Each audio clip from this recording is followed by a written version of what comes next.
La TVT au cœur de l'information.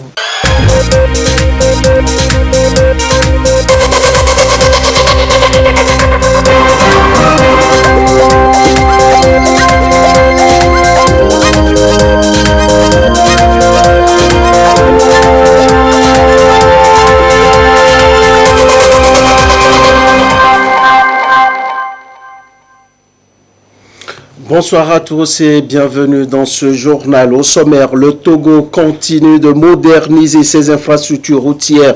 Nous serons dans cette édition à Davier sur la nationale numéro 1 pour la réception du poste de péage avec Edem Soussoupo. Au sommaire également, la rentrée scolaire au Togo le 2 novembre prochain. Le gouvernement en conférence de presse cet après-midi rassure tous les acteurs. Les détails tout de suite avec le ministre professeur Dodi Kokoroko. Voilà pour le sommaire. Place au journal.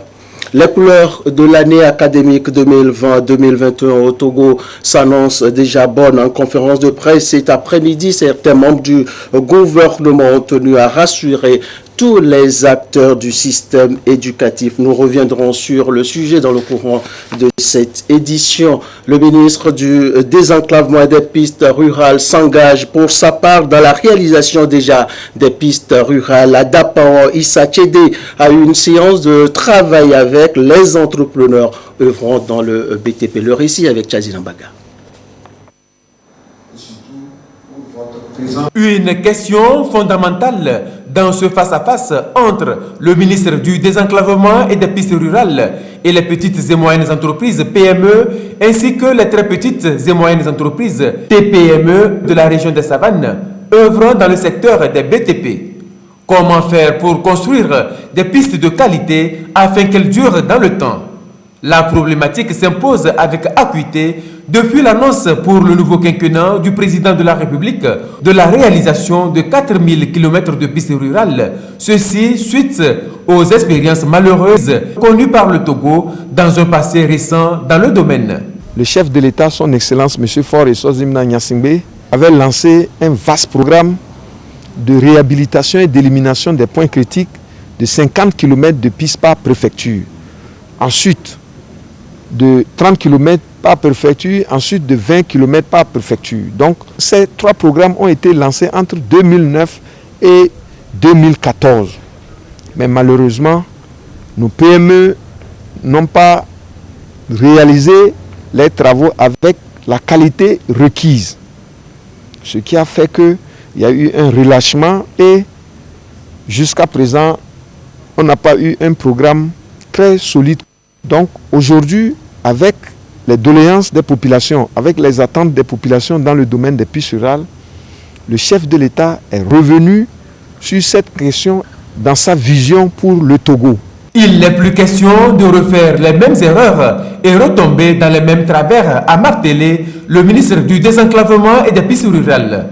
Sans langue de bois, il a appelé à un changement de comportement de la part des PME et des TPME pour réussir cette vision du chef de l'État qui ambitionne de désenclaver le milieu rural pour accélérer son développement économique et social.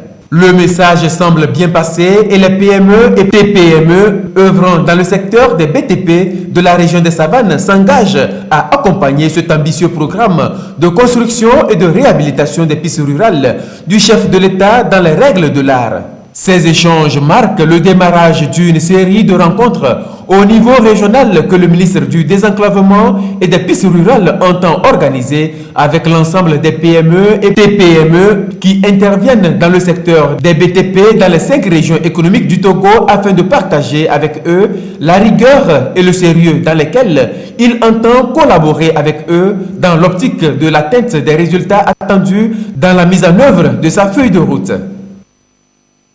Un mois présent sur les libertés économiques, le Togo fait encore parler de lui en termes de réformes opérées de la 158e place en 2019. Le pays est classé 140e rang selon les résultats publiés cette année par la fondation américaine The Heritage Foundation. Les détails des performances du Togo avec Chris Agbedi, nous commentaire Sandra Ziagbe. Le Togo confirme sa dynamique d'amélioration des libertés économiques. Le pays vient en effet de voir son score passer de 50,3 à 54,1 selon l'indice de liberté économique 2020 récemment publié par le think tank américain The Heritage Foundation. Cette nouvelle performance place l'économie togolaise à la 140e position au plan mondial, soit un bond de 18 places en un an. Les 3,8 points de gagné sont la conséquence d'une gestion rigoureuse en matière de politique budgétaire et de l'amélioration de l'environnement des affaires, notamment les droits de propriété. Indicateur du degré d'ouverture d'une économie aux investissements ou aux échanges mondiaux, l'indice de liberté économique est déterminé sur la base de 12 facteurs quantitatifs et qualitatifs regroupés en 4 grandes catégories. L'état de droit qui rassemble les droits de propriété, l'intégrité du gouvernement et l'efficacité du système judiciaire, la prépondérance du gouvernement pour les dépenses publiques, la charge fiscale et la fiscalité, l'efficacité réglementaire pour les libertés d'entreprise, du travail et monétaire et enfin l'ouverture des marchés pour l'aspect des libertés commerciales, d'investissement et financières. Ce sont donc toutes ces catégories évaluées sur une échelle de 0 à 100 qui permettent au Togo d'obtenir la moyenne de 50,3. Un score qui n'étonne guère quand on observe les profondes réformes que le pays a opérées pour améliorer le climat des affaires. Enfin, cette évaluation annuelle de Heritage Foundation est faite dans la dynamique de permettre aux États de garantir la liberté économique. Comme annoncé en début de cette édition, le nouveau péage sur la nationale numéro 1 à hauteur de Davie a été réceptionné ce jour par Madame le Premier ministre Victoire Toméga Dogbé, un poste de péage automatisé et moderne, signe que le gouvernement accorde une place de choix au développement des infrastructures routières. Le résumé, le compte-rendu de la cérémonie avec Edem Sousoupo. Cette innovation offre aux usagers 3 possibilités de paiement au franchissement des postes de péage. Le paiement par téléphonie mobile, par carte et par vignette. C'est au total 3 postes de péage qui sont concernés par cette automatisation. Ces péages ciblés sont ceux de Davier dans le Zion sur la nationale numéro 1, de Vaudougbé dans les lacs sur la nationale numéro 2 et à Kepedo dans l'Avé sur le grand contournement de Lomé. Et c'est ici à Davier que le Premier ministre Siréméro Victoire Toméga Dogbé a autorisé l'ouverture officielle de ces postes de péage. Vous vous abonnez et vous avez votre carte. Quand vous passez, vous placez votre carte sans que quelqu'un n'intervienne. Les vignettes sont fixées sur la pare-brise. Personne n'intervient au cours de votre passage. Nous avons mis tout un système ingénieux qui permet tout simplement d'obtenir des données mesurables pour l'État. D'abord pour savoir justement le nombre de trafic dans chaque voie de distribution, de rendre surtout fluide la circulation. L'usager qui arrive devra choisir à l'aide des signalisations la voie correspondant à son mode de paiement.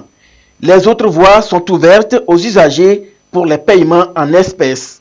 Cette première phase d'automatisation a coûté 678 millions de francs CFA. Le gouvernement a initié le projet d'automatisation progressive des postes de péage dans la première phase du processus a pris en compte le poste de Davier où nous situons aujourd'hui qui compte 12 postes équipés de kiosques de péage.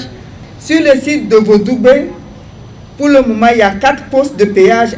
Sur le grand contournement, il y a pour le moment 2 postes à péage mixte qui vont être élargis. Cette automatisation pilote marque le début de franchissement plus décent des postes de péage. La suite de cette édition, les locaux du centre de formation au métier de l'industrie visités ce jour par la diplomate française accréditée au Togo, un centre que la France soutient à travers plusieurs actions. Le récit de la visite avec Karine Olanlo. Cette visite du centre de formation au métier de l'industrie CFMI marque l'une des étapes importantes inscrites à l'agenda de la nouvelle ambassadrice de France au Togo.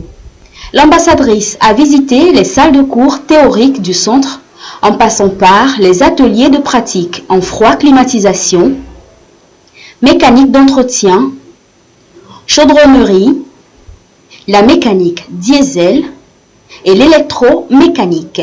Pour l'ambassadrice de France au Togo, cette visite traduit l'importance attachée à la jeunesse et à l'emploi des jeunes. Cette visite, effectivement, s'inscrit dans ce projet de centre de formation au métier de l'industrie qui connaît plusieurs phases. La phase 2 est déjà engagée et la phase 3 est en réflexion. Mon sentiment, c'est qu'on a d'abord ici un plateau technique et didactique d'un niveau exceptionnel, donc pour le pays. On a un exemple unique de bonne collaboration entre le public, l'établissement formateur et le privé. Le ministre en charge de l'enseignement technique a confirmé la place du CFMI dans le développement du Togo, en l'occurrence dans la création de l'emploi des jeunes. Aujourd'hui, le FMI forme des techniciens capables qui accompagnent la production et la transformation au Togo. Et c'est des gens qui sont des praticiens. C'est des gens qui maîtrisent leur métier. Et les sociétés que nous avons au Togo, industrielles, les sociétés de transformation de nos produits, utilisent ces techniciens-là qui accompagnent ces sociétés à faire la production, à faire la transformation. Depuis sa création en 2015, le Centre de formation au métier de l'industrie CFMI a formé plus de 450 jeunes avec 70% d'insertion professionnelle. Le CFMI est à sa 5e promotion. La suite de cette édition avec ce communiqué du gouvernement.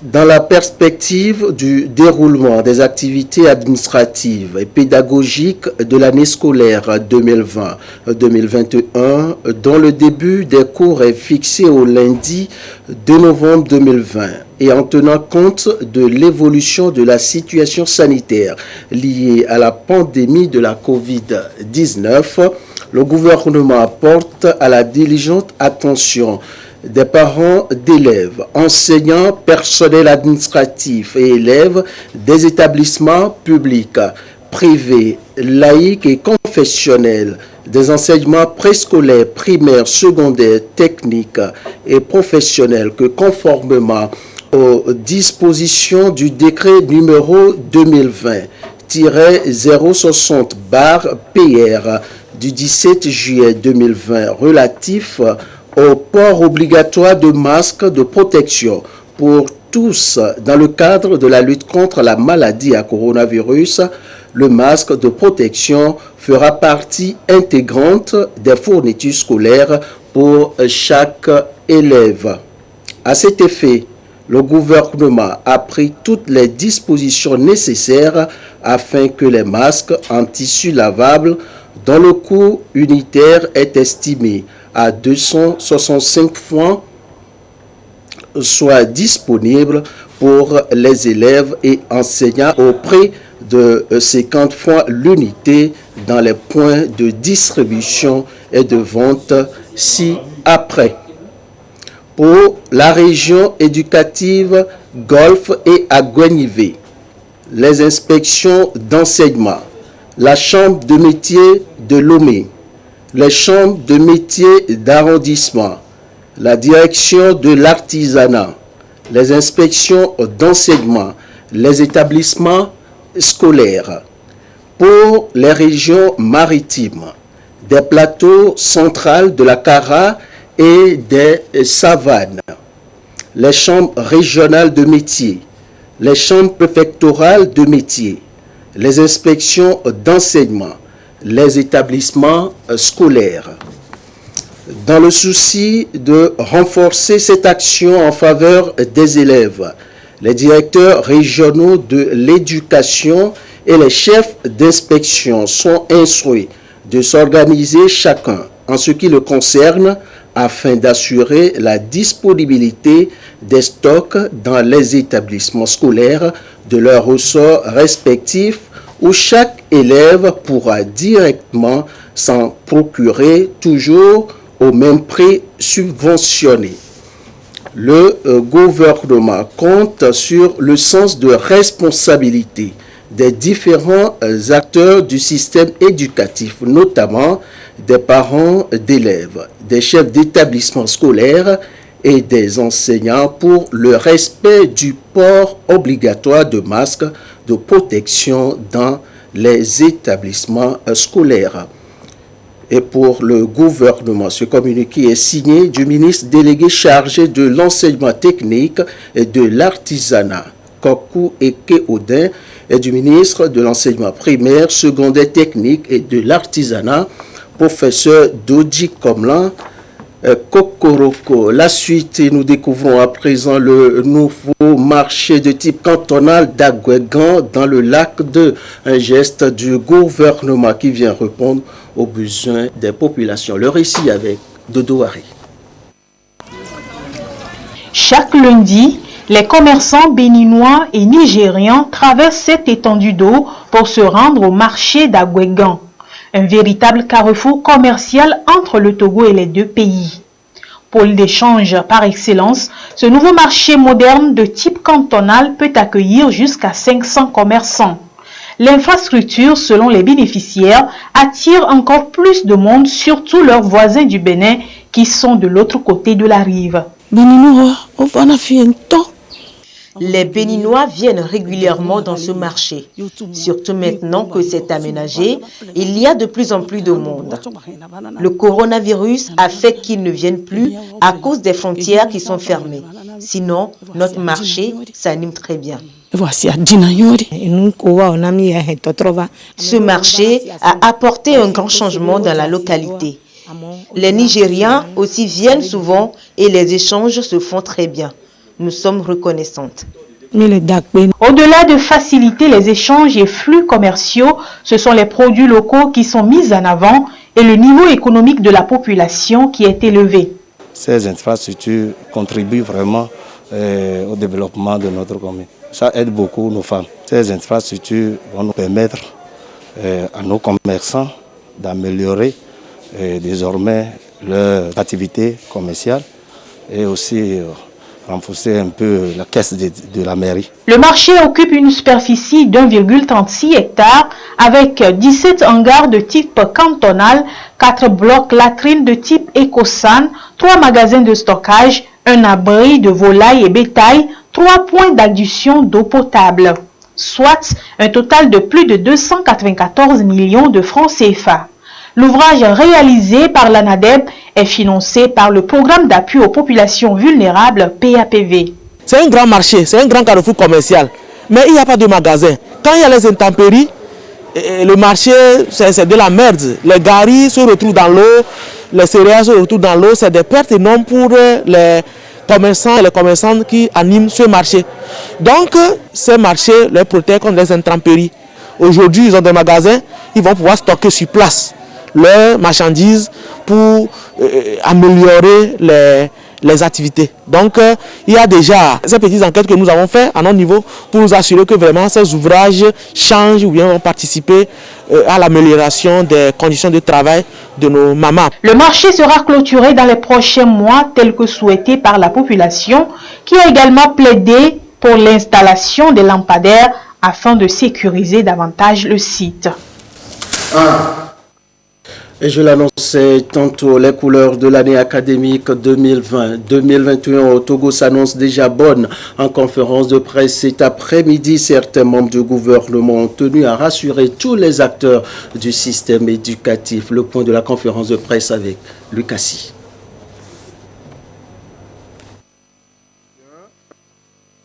Le ministre en charge des enseignements primaires, secondaires et techniques rassure le monde éducatif.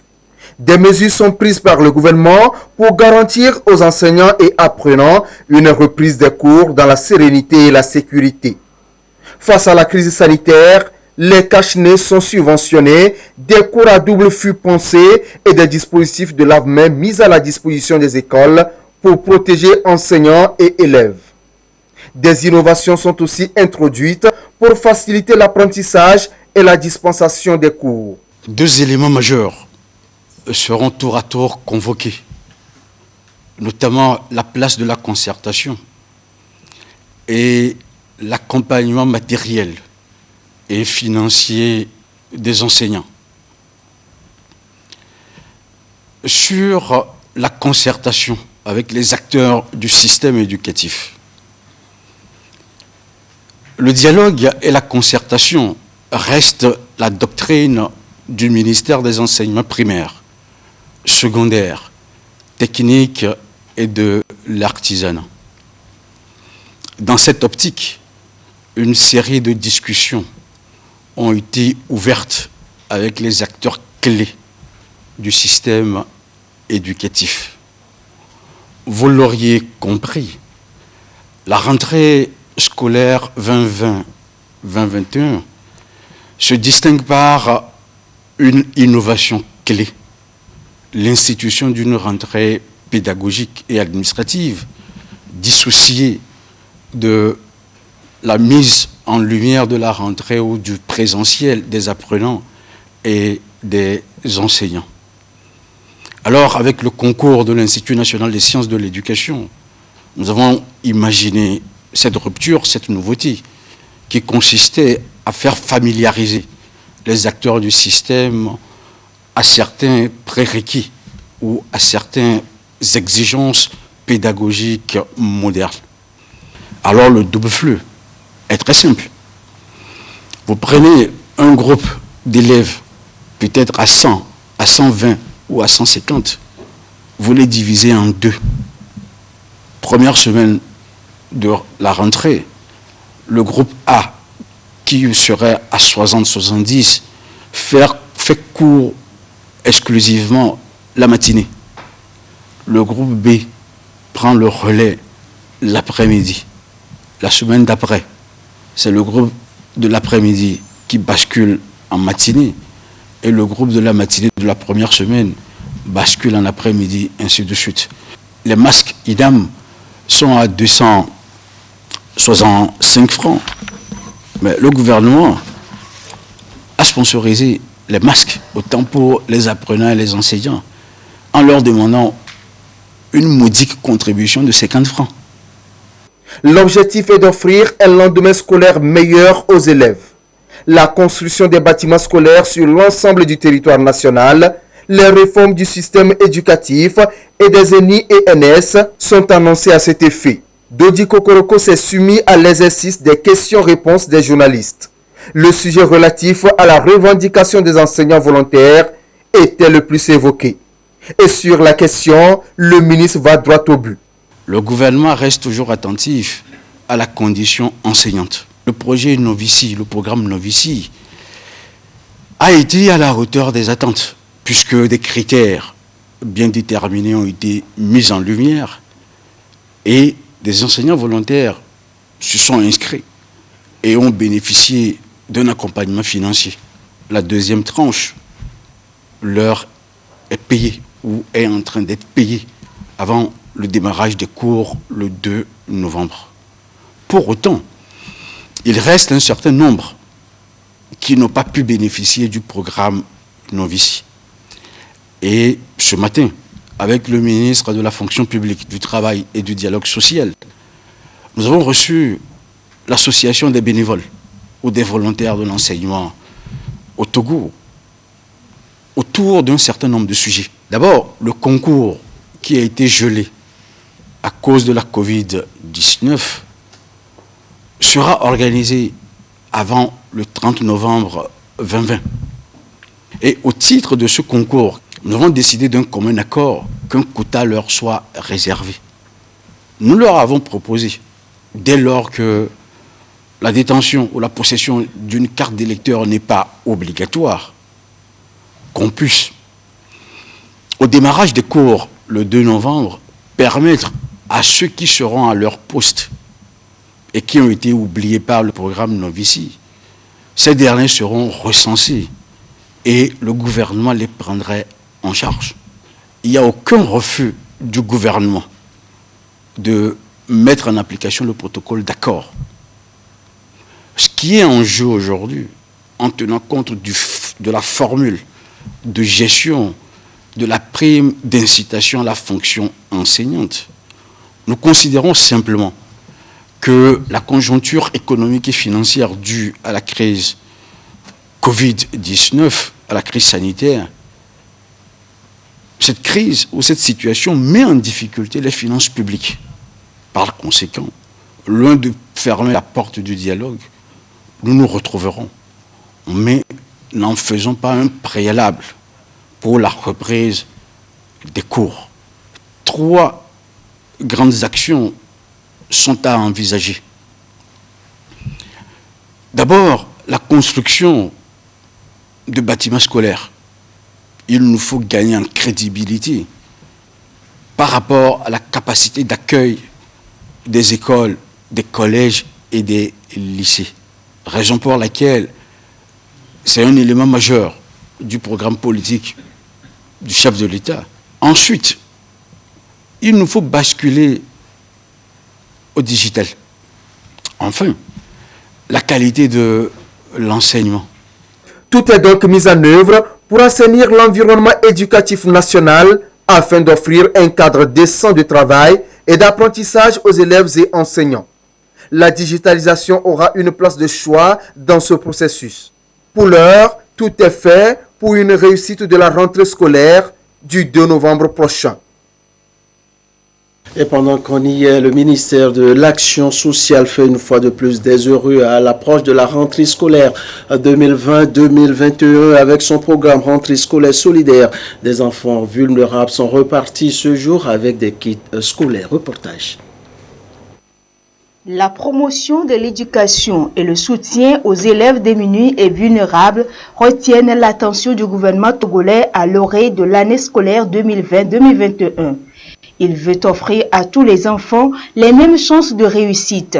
Le gouvernement, à travers les actions de notre département, procède depuis quelques années à la distribution de kits scolaires afin de permettre à chaque élève de connaître une rentrée scolaire paisible.